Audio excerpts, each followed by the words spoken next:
Good afternoon from Ross Fletcher. We are live at the Seattle Kraken Preview Center on a fantastic day for the franchise, the 32nd franchise for the National Hockey League. And Todd Humphrey from the organization is with me. Welcome. Thank you. Senior Vice President of Digital and Game Day Fan Experience for the organization. It's been quite the journey so far. People have been working diligently behind the scenes to get this thing to where it is today. The smile on your face, I think, Todd, says a lot about how this organization is feeling right now. Yeah, I mean, today is a huge day for us. We are, just relieved, number one, more importantly, thrilled and proud of what we announced today. It's a great day for the franchise. It's been one that we've been working towards, the fans have been waiting for, and now it's here, we all got big smiles. Yeah. What do you think of the name? I've been asking everybody this. So I've been part of this journey for a long while, so I've seen the 1,000 names. I saw it get whittled down. This name, I think, is absolutely perfect. I know it's kind of come up and down from a fan perspective, but I think it really speaks to who we are, what region we're in, and just I think it's going to allow us from a game day experience, it's going to allow us a lot of different options, but I think it's super strong and just really a powerful word, and it's going to allow us a lot of different options. Yeah, I want to delve into your role with the organization. You have so much there, the game day experience, the digital experience, how those two mesh together to give fans the best overview and the best experience when they come into Climate Pledge Arena. But before that, I'd love to just delve into a little bit more about you and your hockey background. It's great to understand the people who work for an organization. It kind of espouses the values and where you're going. And you're a hockey guy through and through, aren't you? Yeah. I am. Born and raised just outside of Toronto. So as a Canadian kid, you practically learn to skate before you learn to walk. And it's, I played it from when I was 2 years old all the way through. So I was, really fortunate to play in a great minor hockey system. My mom super supportive, and as we went through, with a brother that played and me that played, there's a lot of games, there's a lot of practices, and then was able to play junior hockey, college hockey, and then minor pro for 4 years after that. So, played from when I was 2 until I was 26, and it's just always been the love of, from a game perspective, the love of my life, and I'm, working for this franchise is a dream come true.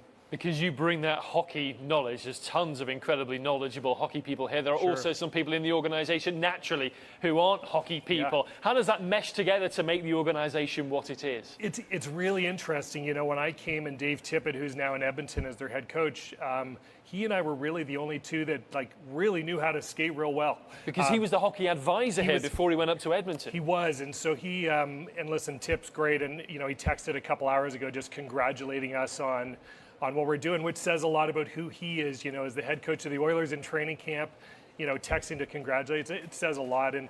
But back to your question, I think what makes us good is, as an organization, is we bring people from different parts of industry, from different experiences, from different sports.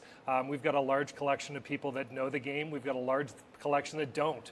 And so everybody's bringing unique ideas, unique identity. And I think it's going to make us stronger as people bring ideas not from this is what hockey's always been, but we're bringing ideas from different industries. And I think it's going to make us better and make us stronger. And you mentioned about uniqueness. I ask you this question as a British person, because not only did you play hockey in your native Canada, you also had a little spell over the Atlantic. I'd love to hear more about this. We've also got some photos of you from your playing days to embarrass you. Well, hopefully we'll get to those in a minute. I played over, oh, here we go, taking us back in time. That was for my days at Western, and just a great situation there and a great experience. And then after that, I mentioned I played 4 years minor pro, and I played part of a season over in your great country, in Great Britain, and it was fantastic. I lived above a pub called Flanagan's Pub, of course, right in the heart of town. I was about 4 hours north of London, played with one of my best friends, Dan Fowler. There's my mom. So, we had an amazing experience, but it was 20 some odd years ago. I'm going to age myself, of course. And, the fans were smoking in the stadium, so we'd get off the ice and your jersey would reek of cigarette smoke. There was some cigarette butts in the corners, but it was a raucous environment. It was a wonderful place to play as short a period of time as I played over there. I really enjoyed it, and just had some great experiences with the great people of that country. I mean, that's really a sports experience, a hockey experience, really. It's kind of the real gritty type experience. And you mentioned about the pub there. Yeah. Wasn't there something special that was going up and down between the pub and your apartment? Well, we pulled up, the guy said, do you want to go, we got picked up at the airport, and the guy said, do you want to go to your flat, or do you want to go get a beer? We said, well, let us go back, get our flat situated, and then we'll go out. He pulled up in front of a pub, and he goes, you guys are living right up there. So what we discovered was behind the bar of the pub and right up to our living room was a dumbwaiter. And so maybe around 5 or 6 every night, we'd put a little note in the dumbwaiter, send it down, and 4 pints would come up. It was fantastic. So it was quite the place to live. My word. As someone in their early 20s, one might call it, as a Canadian, one might call it ideal. As an adopted Seattleite, I don't intend to move back to the UK anytime soon, but can you keep that address handy just in case? Flanagan's Pub, buddy. Thanks very much. Yes. I'll look it up. So here we are in the here and now. You bring all that hockey expertise as a player to then another part of your skill set, which is digital platforms. Yes. How do you mesh that all together for NHL Seattle? What are you working on to create that digital experience for fans? So after my hockey career, I shifted into the technology world and have been working in and amongst startups for the last 20 plus years. And so for me, the ability to work in technology with a startup that is a hockey team is really a trifecta. And what this ownership group and Todd on down have said all the way through is we want to be, I hate the term cutting edge, but we're going to be very tech forward. We're going to think about how do we utilize technology to enhance the fan experience at every step of the way. What does this look like from the moment they leave their home all the way through their arena experience until they get back home? And so we can talk a little bit about, overall, or specifics, but generally speaking, we want to utilize technology not in a hokey way. We want to use it in a way that's going to be really beneficial to that fan experience. And we're looking at everything under the sun, and our partnership with Amazon's allowing us to really expand what those possibilities are. What are those possibilities? That's the $64,000 question, isn't it? It is, and I know you had the other Todd Lywicki on earlier, and the phrase that he's coined is we are declaring war on lineups. So I'll walk you through the typical hockey fan. They maybe spend a little bit of time getting to the arena. Then they're going to typically wait in a line for security. They're going to wait in a line for their ticket to get scanned. Then they're going to go into the arena, and what's the first thing a fan does? They line up for a beer. And then they probably have to go somewhere else and line up for their food. And then they probably want to buy some merchandise. They got to line up for that. And then they've got to line up for the restroom. And then after the first period, they do it all again. So we're really looking at all of those inefficiencies from the fan experience, including transportation, including transactions, including security. How do we make it all better? How do we make it faster? You could imagine, if you've seen an Amazon Go store, you don't stand in line to check out. So that's something we're exploring. How do we allow fans to know what the lineups are at particular points in time? How do we make the checkout experience faster at every point? How does security get faster? Do we all need to go through those magnetometers that we wait in long line and put our stuff in a dirty bin?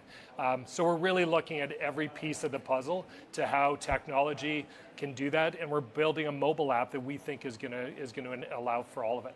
And this is a next-gen mobile app, isn't it? This is something that I know you're particularly proud of as an organization, that you're able to develop to get ready for puck drop in 2021 and maybe a bit before. Yeah, no, for sure. We could have gone the standard route. If you look at most sports teams, their mobile app does a couple things really well. It talks a lot about content, statistics, schedule, player profiles, very content driven, and we've really taken a different approach. You think of us as building an app that's very tactical, very much all about how do we make every piece of the experience better for the fan. And so we're very tactical around transportation, around transactions, around waiting in lineups.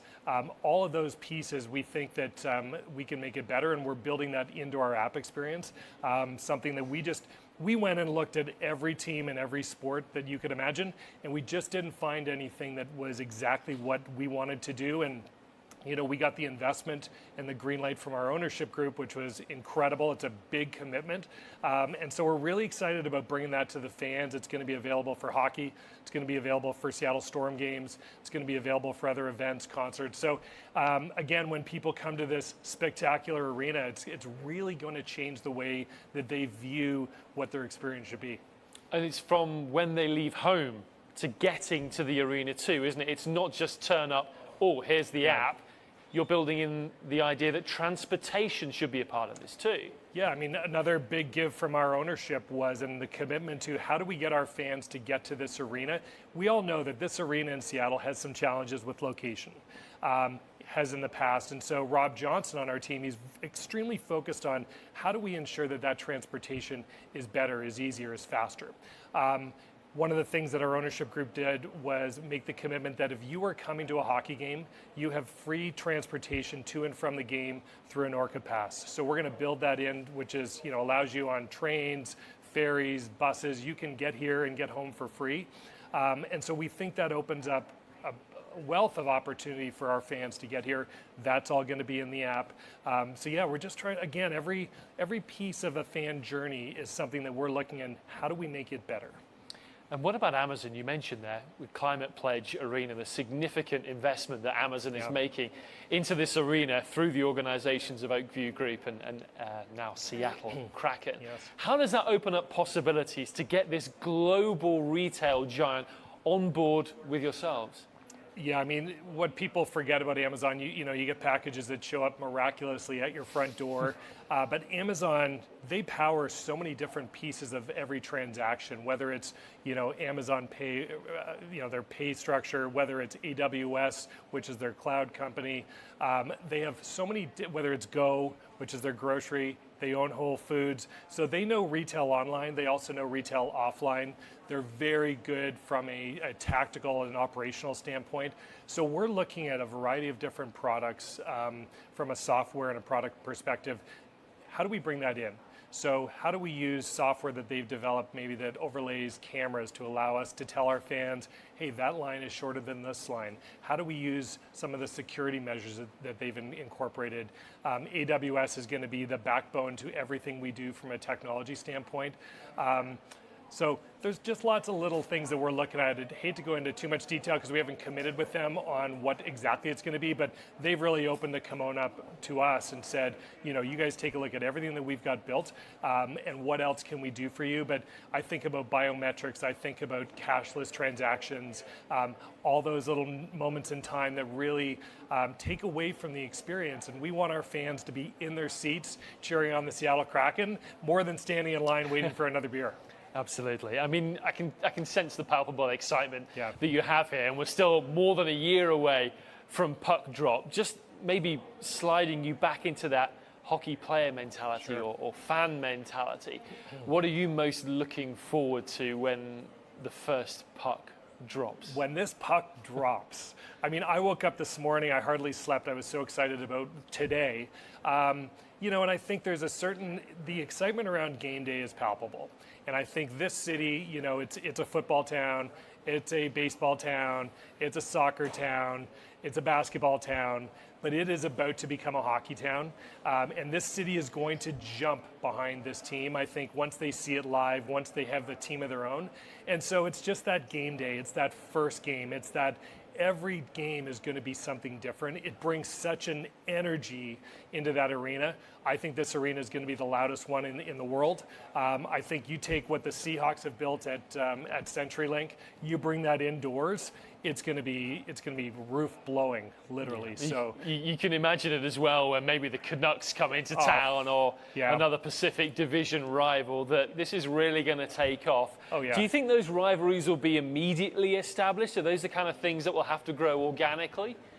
Oh, I think the Vancouver rivalry is there already. I think if you look at our division, you've got, Tip's team up in Edmonton, you've got Calgary, Vancouver, so you got 3 of the 7 Canadian teams are in our division.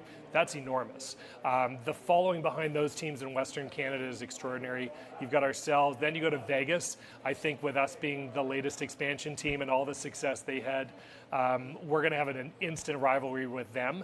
And then you go to San Jose, LA, and Anaheim. So then you've got the California teams, and nobody likes California, right? So here we are. I think we got 3 Canadian, we got 3 in California. We've got our natural rivals in Vancouver and Vegas. I think we have got instant rivalries. Not to mention, as you go around town here, there's a lot of people from Boston, Toronto, Montreal. And so I think there's going to be a lot of fans from other people that are going to want to come to this building. We're going to try and fill it with Seattle fans in every way possible. But I think the rivalries are going to be from day one. Yep, and we're about to talk return to play here in a few minutes' time on the show. Oh yeah, it's just great for the hockey aficionados, isn't it? That just in a week or so's time, hockey is back. I'm trying to figure out how to construct my TV next to my favorite chair out of my lawn, because we're going to have like 15 hours of hockey a day. So you're not going to see much of me unless you come to my backyard, but it's going to be fun. I think society is ready for it. Hockey fans are ready for it. Yeah, and I think the players, it's a different season going back in August and playing through October, but the ones that I've talked to, they are ready, they're anxious, they're playing for the Stanley Cup. I mean, that's our goal here. We want this name on the Stanley Cup, and those guys get to chase it down this summer. It will be fantastic, yes. I'm sure. Todd, it's great to have you stop by. Thanks very much for being with us, and all the very best. All right, thanks so much, Ross. Todd Humphrey, SVP of Digital and Fan Experience for Seattle Kraken.